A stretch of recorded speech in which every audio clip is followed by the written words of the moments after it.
Now, let's shift gears to a story we teased for you at the beginning of the broadcast. Experts warn that unchecked agricultural expansion and conversion of open rangelands into farmland and real estate could erode the gains made in sustainable conservation across the Amboseli National Park ecosystem. Ethologist Cynthia Moss says such land use threatens to fragment habitats, squeeze out wildlife, and reserve decades of progress toward coexistence. Here now is Regina Manyara with the details.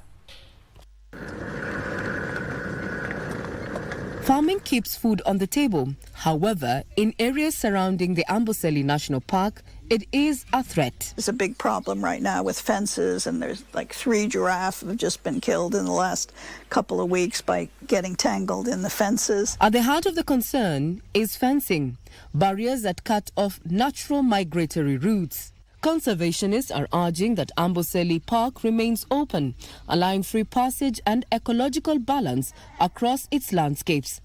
Further, the legality of sport hunting in neighboring Tanzania poses a serious risk to Amboseli's transboundary elephants who cross borders unaware of human boundaries. They started again, a different hunting organization, and they killed 5, and they knew they were doing something that they weren't supposed to, because they either burned the carcass or they got in a digger and buried the carcasses. So Amboseli lost 4 bulls to sports hunting in 2024, and uncertainty remains when hunters will strike again. I see it as a threat to the population, because what they're doing is killing the biggest male elephants, who should be, and they're in their prime. You know, this whole idea that there's these retired elephants. There's no such thing. You know, they're in their prime when they're in their 40s and 50s, and they're the ones that should be reproducing and passing on those genes, because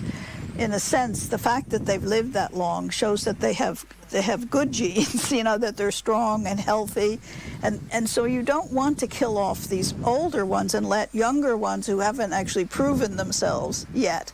Ethologist Cynthia Moss, who has studied elephants for 50 years now, says Kenya needs to implement land use plans rooted in science and uphold open corridors for sustainability. I'm not pessimistic. I think we still have a good chance to keep this as a very well-functioning ecosystem, you know, and I think with the help of the local people and the people in Kajiado who are going to be in charge, I think we can do it. As the Mark Cultural Festival gets underway, one thing is clear for stakeholders within this particular ecosystem, that they need to have concerted effort to ensure continued sustainability in matters conservation, to ensure this beautiful ecosystem is here for decades to come. I'm Regina Manyara reporting from the Amboseli National Park for KBC.